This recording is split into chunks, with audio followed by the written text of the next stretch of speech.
जैसे आप जानते होंगे, अभी हाल ही में भाई हरियाणा में नरेंद्र मोदी जी आज 14 तारीख की जब हम बात करेंगे, 14 अप्रैल को आज डॉक्टर भीमराव अंबेडकर की जयंती भी मनाई जा रही है। तो उसी दिन अभी जो हमारे नरेंद्र मोदी जो प्रधानमंत्री हैं, वो हिसार एयरपोर्ट जो इंटरनेशनल एयरपोर्ट है उसका उद्घाटन एक तरीके से किया गया है। और उसमें एक बिल्डिंग का शिलान्यास हुआ और साथ में ये बोला गया कि पहली फ्लाइट जाने वाली है कहाँ पर, अयोध्या जाने वाली है। तो अयोध्या, जहाँ पर आपको पता होगा राम मंदिर की स्थापना हो रखी है, वही वो अयोध्या जिसको डेफिनेटली जाना जाता है इस चीज़ के लिए। तो रिसेंटली सबसे पहले जब हम बात करेंगे तो आज हमने याद किया भारतीय संविधान की शिल्पकार बाबा साहब डॉक्टर भीमराव अम्बेडकर को। इनकी जयंती पर 14 अप्रैल 2025 को जो है सत सत नमन किया जा रहा है। आज जो किया गया है उसमें जब हम बात करेंगे तो नरेंद्र मोदी जी ने क्या क्या चीज़ें की, दोनों तीनों चीज़ें आपके नोट कर लेना है ये बात। सबसे पहले महाराजा अग्रसेन हवाई अड्डा हिसार में से उड़ान का शुभारंभ और नए टर्मिनल बिल्डिंग का शिलान्यास भी किया गया है। दूसरा, Deenbandhu Chhoturam thermal power plant Yamunanagar में 800 मेगावाट की नई इकाई का शिलान्यास किया।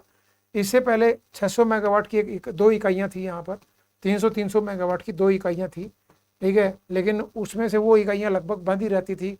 एक इकाई तो मैंने देखी है बहुत बार बंद ही रहती थी, ठीक है। तो ये हुआ। दूसरा, रेवाड़ी में 4 लेन बाईपास का भी शुभारंभ किया गया है। इसकी जब हम बात करेंगे तो ये सारी चीज़ें आपको देखने को मिली।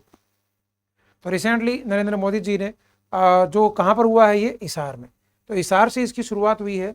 और जब मैं हिसार की जब बात करता हूँ तो ये हिसार में इस तरीके का एयरपोर्ट बनने वाला है। दूसरा मैं बात करता हूँ तो ये मोदी जी यहाँ पर आए हुए थे, साथ में हमारे मुख्यमंत्री नायब सिंह सैनी भी प्रेजेंट थे इस की जब हम बात करते हैं तो ठीक में अच्छी खासी जनता आपको देखने को मिलती है। यहाँ पर ठीक ठाक अच्छे खासे भाषण दिए गए हैं। और ये हिसार एयरपोर्ट के वहाँ पर ही ये पंडाल लगा हुआ था। यहाँ पर अलग अलग मंत्री जो हैं वो केंद्रीय मंत्री भी इसमें शामिल थे, चाहे मैं किरण चौधरी की बात करता हूँ या फिर धर्मवीर जो दादरी से एमपी पढ़ते हैं, वो भी आपको यहाँ पर दादरी महेंद्र जो भिवानी महेंद्रगढ़ से जो एमपी हैं वो भी यहाँ पर प्रेजेंट थे। और ये सब आपको देखने को मिलेंगे। तो दूसरा, जब हम बात करता हूँ तो एयर इंडिया की ये फ्लाइट आपको कल उड़ान भरने वाली है, ऐसा अभी तक तो बोला जा रहा है, ठीक है।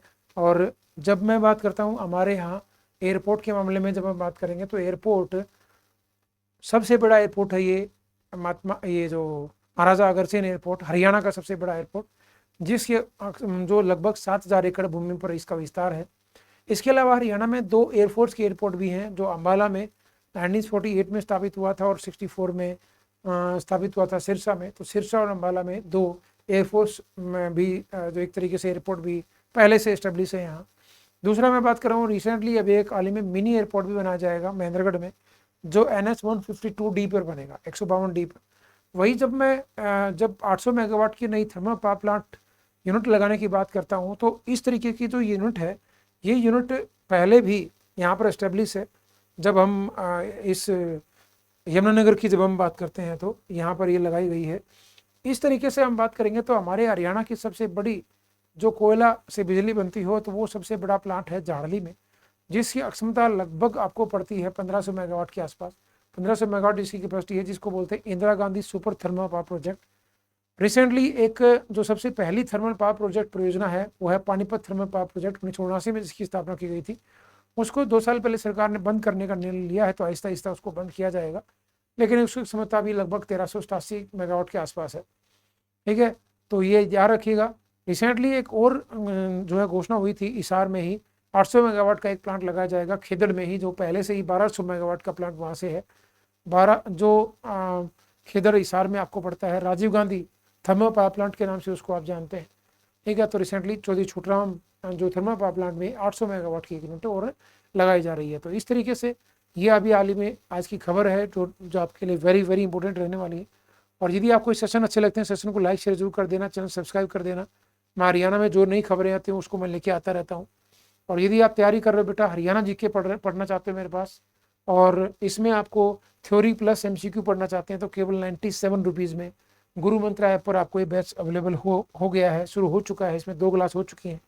और यदि आप CT की तैयारी करना चाहते हैं तो 599 रुपये में आप ये CT का बैच ले सकते हो गुरु मंत्र ऐप पर। गुरु लाइव कूपन कोड लगा लेना। और अभी 2 से 3 दिन हुआ है स्टार्ट हुए, तो फटाफट जुड़िए CT के इस अर्जुन बैच में, ठीक है। बहुत बहुत धन्यवाद।